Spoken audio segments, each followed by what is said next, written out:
De nuevo con ustedes, con todo el Pensini y Globovisión. Gracias, Fanny González, Fanny M06. No se pierda el programa. Le doy las gracias por la postulación que me dieron hoy. Me llevé la sorpresa como miembro de la presidencia del comité del IESA. Gracias al IESA que votaron unánimemente porque sea parte de esa comisión que lleva adelante esa importante institución que crea gente con posgrados aquí en Venezuela y salen pero preparados a nivel internacional, de verdad que sí. Bueno, un alto nivel académico, Elías. Sí. Bueno, hoy también no quería dejar pasar que se cumplen 109 años del nacimiento de don Rómulo Betancourt. Para mí, uno de los políticos más importantes que ha tenido este país, eso no se puede negar. Una generación que sentó las bases de lo que somos hoy en día, todo lo que es la industria petrolera y todas las bases políticas, porque no creo que hayan cambiado mucho desde aquel entonces. Tenemos a Luis Emilio Rondón, padre, como diputado de la Asamblea Nacional. Bueno, tengo que decir padre porque yo también con mi papá todo el tiempo tenían que distinguir entre padre e hijo. Tiene un hijo que está en la palestra. Lo único que nosotros no decimos Rondón al cuadrado. Bueno. No digas, nunca digas que esa agua no beberé. Mira que tenemos también a los Bocaranda con 2.0 y hay muchos padres con hijos trabajando y cosas que los felicito y los veo en política. Es muy bueno. Luis Emilio, antes de empezar con cualquier tema, quería saber tu opinión de don Rómulo Betancourt. Tú perteneciste también a las filas de Acción Democrática en una época. El Nuevo Tiempo es una Acción Democrática maracucho, vamos a decirlo así, y de todos modos eres venezolano. Porque somos un partido socialdemócrata y la verdad es que Rómulo Betancourt es el venezolano más ilustre del siglo XX desde el punto de vista político, con una larga vista envidiable, porque no solo se ocupó de sembrar la democracia en su fase inicial, en el año 45, cuando se puso el voto universal y directo y secreto, se nombró una asamblea constituyente elegida por primera vez por todos para sembrar un Estado moderno. Su libro Venezuela, Política y Petróleo es un hito en cuanto a la concepción de un estadista para usar un recurso natural tan importante como lo ha sido el petróleo para Venezuela.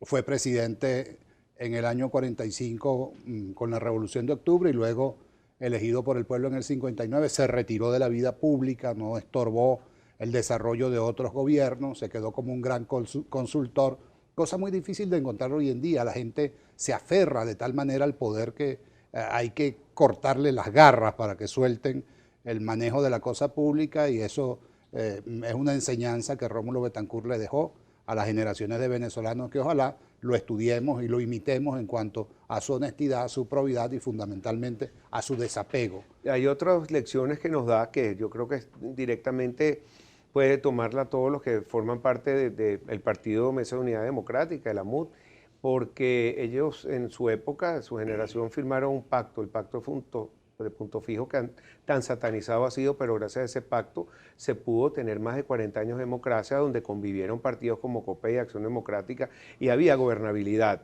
Hoy en día también está URD. Hoy en día todos los políticos y politólogos y gente que porque traigo el programa, una Evangelina García Prince, que estudian todo lo que es la gobernabilidad en distintas partes del mundo, cree que en este momento sería importante que se firmen o que se den acuerdos o pactos políticos para lograr nuevamente una gobernabilidad en el país. No sé cuál es tu posición frente a este pacto que podría ayudar a llevar alianzas más fuertes y que se muestre más unidad entre esa mesa. Ese fue un pacto para rescatar la democracia que estaba en manos de la dictadura de Pérez Jiménez y hacer un programa a largo plazo, sin supeditación a la esquela político-partidista exclusivamente.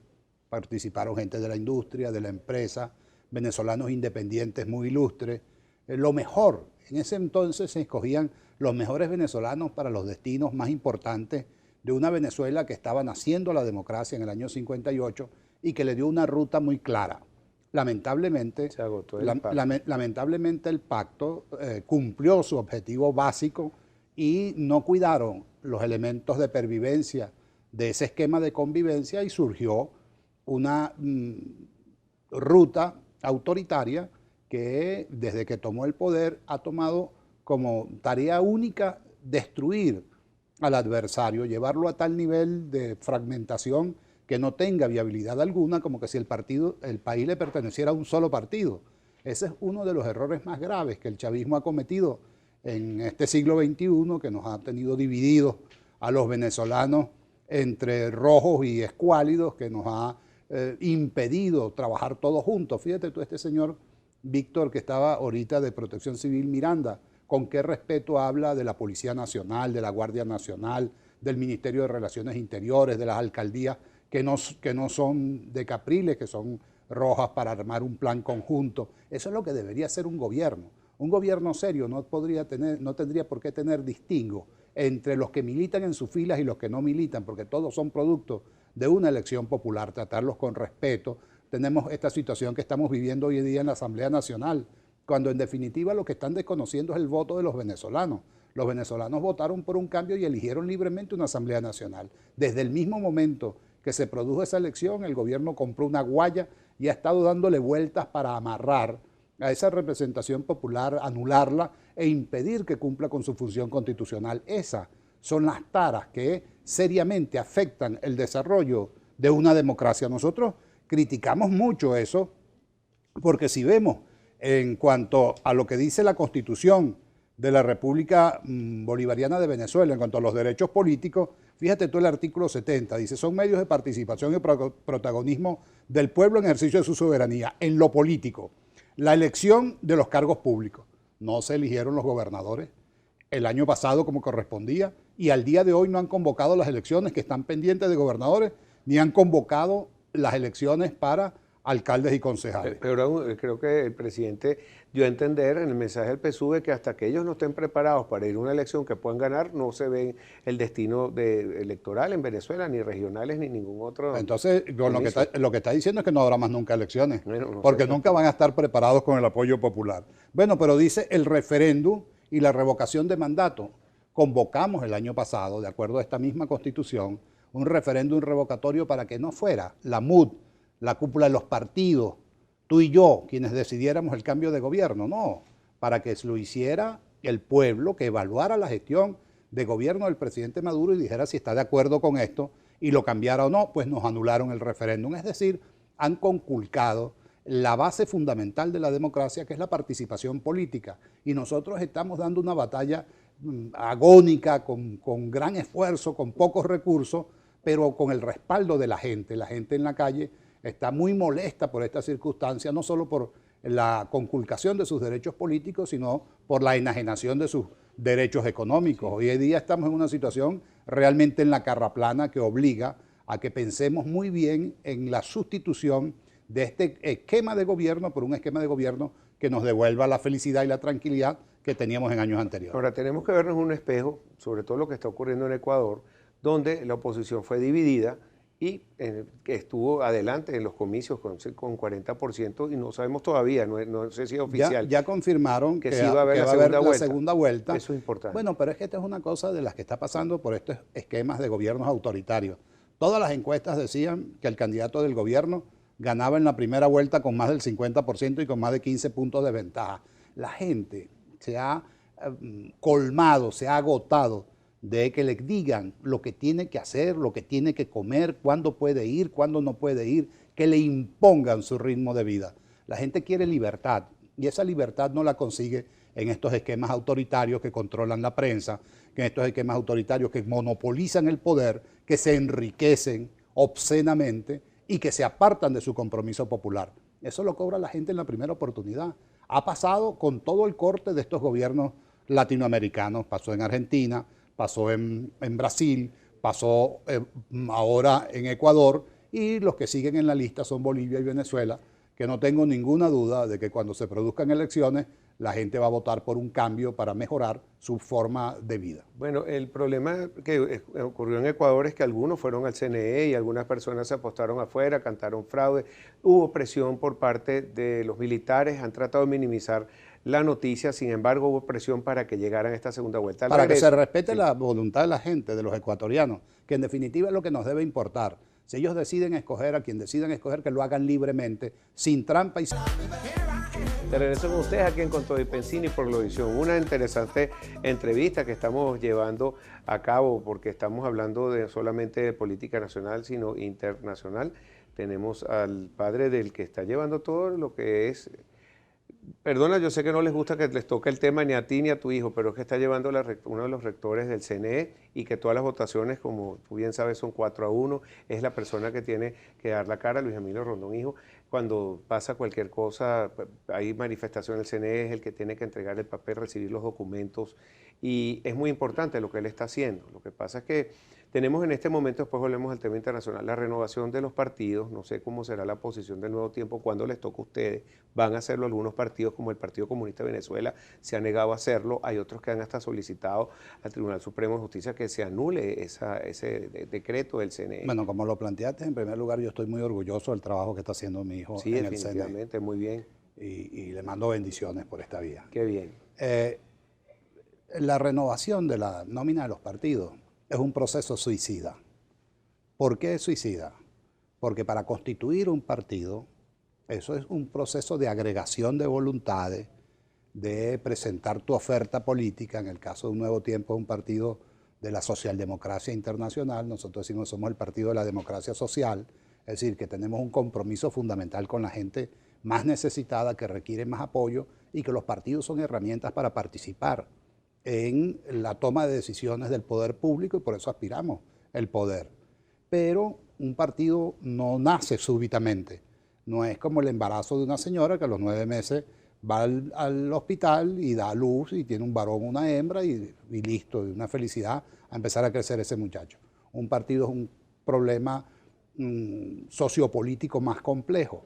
Y es por eso que poner 2 días, 14 horas de trabajo. Y 300 máquinas. Y 300 máquinas, o lo que sea, para que tengas que recoger 100.000 adhesiones, que sumen 100.000 en 12 estados, es una tarea muy compleja, pero no se la pones solamente a Un Nuevo Tiempo, se la pones a todos los partidos opositores, y lo que es peor, utilizas eso para decir, mientras eso no se resuelva, no hay elecciones.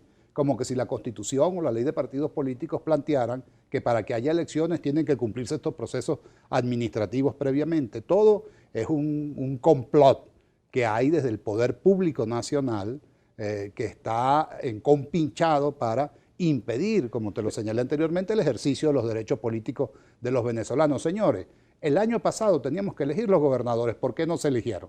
Porque el Consejo Nacional Electoral no convocó y no le ha dado una explicación clara al país de por qué no lo ha hecho. Ya esta semana acabamos de entrar en carnaval con la entrevista que hiciste al señor Víctor Lira,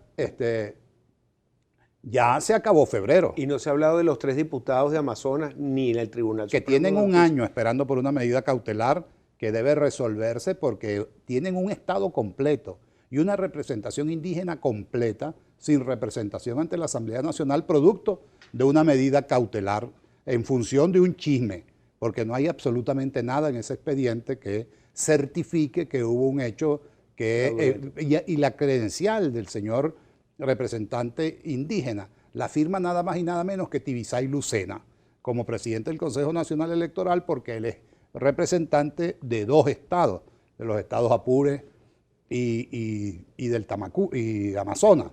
En consecuencia, nosotros reclamamos que todas estas cosas son hechas deliberadamente para impedir, porque el gobierno le tiene pánico a que se convoque un proceso electoral. Si usted quiere acabar con una reunión del PSV, diga elecciones, ya salen todos corriendo, aterrorizados, porque saben que no están en condiciones de darle la cara a la gente para que reciban manifestaciones de adhesión y apoyo popular, que lo perdieron todo, lo derrocharon todo, producto de su ineptitud, de su corrupción, de la lamentable situación en la que estamos los venezolanos, en todos los órdenes. No hay algo que tú puedas hacer una excepción. En ningún orden, un venezolano de hoy está mejor que un venezolano de hace 20 años. En nada, desde el punto de vista social, desde el punto de vista político, desde el punto de vista educativo, desde el punto de vista social. El país está descuadernado y va a ser una gran tarea que le va a tocar seguramente a más de una generación trabajar para reconstruir y recomponer una sociedad descuadernada. Sin embargo, nosotros vemos que se vuelve a hacer un intento internacional de relanzar el diálogo. De hecho, ya están viniendo algunos de los facilitadores internacionales. Uno de ellos ya se reunió con el presidente de la República, Rodríguez Zapatero. Pero, por ejemplo, la Iglesia, que es tan importante en este proceso, habló el cardenal Urosa, hizo unos señalamientos muy fuertes. No, pero es que nosotros somos partidarios del diálogo. Y tanto es así que hemos ido de buena fe a reunirnos con el gobierno. el gobierno no ha cubierto, no ha cumplido su parte, que es los acuerdos, los primeros acuerdos que hicimos, sino por el contrario, cada vez usa con más virulencia la fuerza para intentar imponer su punto de vista de manera unilateral. Y así no puede haber diálogo. El diálogo requiere un requisito fundamental, que es el respeto. Si el gobierno no respeta a la oposición, pues nosotros no podemos dialogar, eso es lo que hemos dicho. Y es lo que le exigimos al gobierno, que respete al país y que cumpla con los compromisos para que el diálogo se desentrabe y se desarrolle. El cardenal Urosa hace dos llamamientos, dice, bueno, aquí tienen que destrabar esto de la vía electoral, y lo hace con mucha fuerza, y también hace un señalamiento a las Fuerzas Armadas, que tienen que de alguna manera proteger la democracia en Venezuela. Bueno, por ejemplo, la Fuerza Armada ecuatoriana fue fundamental en este proceso. Los altos mandos declararon: nosotros no somos dirigentes políticos. Eso hay que aplaudirlo, porque ellos tienen el parque de armas de la República, y si la usan a favor de unos, es evidentemente en detrimento de otros, que serán los que recibirán las balas, los cañonazos, los efectos de la utilización de los aperos militares. Los militares tienen que cumplir con su función constitucional, que es apolítica, no deliberante, obediente, para que preserven el espacio territorial y para que hagan respetar la Constitución y la ley. Esa es su función. ¿Crees que este relanzamiento del diálogo, las intenciones por lo menos se siente que las tienen estos actores internacionales, porque no han traído nada a la mesa y no han quedado bien? Lo único que han logrado es dividir a la oposición, es algo que se evidencia por la dirección política. Nosotros recibimos un pliego de parte de los mediadores, le dimos respuesta, esa respuesta fue pública en un comunicado que presentamos ante la opinión pública. Estamos esperando la opinión para articular los elementos que haya que articular. Lo que pasa es que el gobierno juega con esto, y el presidente siembra intrigas, y los ministros siembran intrigas, y Jorge Rodríguez siembra intrigas entre la oposición, porque saben que nosotros tenemos criterios heterogéneos, porque estamos formados de la pluralidad de lo que es el país. Ahí no tenemos mandón, ahí no tenemos señor, nadie obedece la voz autoritaria de nadie, y nos tenemos que poner de acuerdo. Nosotros hacemos un gran ejercicio de diálogo, todos los partidos, para poner unas posiciones únicas frente al país, y ahora, teniendo esas posiciones únicas, estamos dispuestos a, con los mediadores, lograr las soluciones a los problemas que tiene Venezuela. Hay algo muy importante que sucedió hace poco, que estos facilitadores fueron hasta la Asamblea, después que hablaron en el Meliá, que hablaron y entregaron este documento al que tú haces referencia, después fueron hasta la Asamblea y dieron un reconocimiento a la Asamblea y a la Junta Directiva, a la nueva Junta Directiva. Bueno, es un reconocimiento al pueblo de Venezuela, que eligió a esos diputados que están ahí, o a los que estamos ahí. Pero eso no crea un poco también de presión, o que la gente no lo vea y esté desencantada de este diálogo absolutamente. Esto no crea una fuerte presión hacia el gobierno de cumplir con algunos de los acuerdos. Bueno, pero no cumple, porque las contradicciones en el seno del gobierno son muy serias. Nosotros tenemos un policía, que es el señor Cabello, que utiliza todo su poder dentro del PSUV con el propósito maligno de destruir la Asamblea. Él está despechado, porque él era el presidente y el pueblo votó 2/3 en contra de su mandato como presidente de la Asamblea Nacional. Y ese despecho lo hemos pagado todos los venezolanos. Y le ha hecho la guerra imposible, se la hizo a Henry Ramos en el periodo pasado, se la está haciendo a Julio Borges, al cual lo desconoce. Mire, la Asamblea Nacional tiene la potestad de escoger su presidente, y nosotros lo escogimos y lo votamos en el seno de la Asamblea, delante de todo el mundo, con las cámaras, con los diputados, con el quórum. Eso es lo que nosotros exigimos que se reconozca. Mira, me queda poco tiempo y no quiero dejar este tema por fuera, sobre lo que se logró con el Parlatino del Mercosur. Sí, estuvimos en la reunión de mesa directiva del Parlasur este lunes. Había una pretensión de excluirnos definitivamente a los diputados venezolanos, miembros de esa instancia, que también fuimos electos en la Asamblea Nacional. En este caso fuimos electos por unanimidad, 23 diputados formamos parte de esa delegación. Bueno, y con nuestras explicaciones sobre la situación política, sobre el drama que se vive en Venezuela, sobre el hostigamiento que tiene la Asamblea Nacional, recibimos la solidaridad de estos países para permanecer. Ahora tenemos que cumplir unos compromisos que Venezuela como país tiene pendientes. Ojalá el gobierno los cumpla, que es pagar las cuotas, que es cumplir y hacer cumplir los tratados internacionales en esa materia. Muchos de esos tratados tienen que ser aprobados por la Asamblea Nacional y el gobierno lo sabe. Estamos esperando que nos envíen eso, y esperamos que en el lapso perentorio de 3 meses podamos estar solventes con toda la mora legislativa que tenemos y con toda la mora económica, porque no ha pagado Venezuela nunca desde que se sumó al bloque del sur, al Mercosur no ha pagado nunca las cuotas correspondientes al Parlasur. Y los organismos internacionales viven de los aportes que cada uno de los Estados miembros hace. Entonces no podemos reclamar derechos si no cumplimos con nuestros deberes. Y eso se lo exigimos al gobierno de Venezuela, que cumpla con su cuota parte para que los venezolanos puedan disfrutar de las bondades y de las ventajas de formar parte de un mercado tan amplio que está integrado además por Brasil, por Argentina, por Uruguay y por el Paraguay, y que entonces esas bondades de esos acuerdos se puedan traducir en logros concretos para los venezolanos. Yo le pregunto a los 30 millones de venezolanos, ¿qué tiene usted del Mercosur en su bolsillo? Y nadie sabe, porque no hay ninguna forma de hacer materializable esos acuerdos, y es lo que nosotros pretendemos hacer desde el Mercosur. Bueno, doctor Rondón, lo espero pronto por aquí. Me quedaron algunas preguntas ahí pendientes, pero se nos va el tiempo Ese muy tintero rápido. tuyo es muy grande, siempre quedan cosas pendientes. Siempre quedan cosas pendientes. Bueno, pero ya la iremos viendo en los próximos días cómo se van deshaciendo esos nudos gordianos. Ojalá que el diálogo tenga éxito, por lo menos que se cumpla Vamos a persignarnos públicamente. una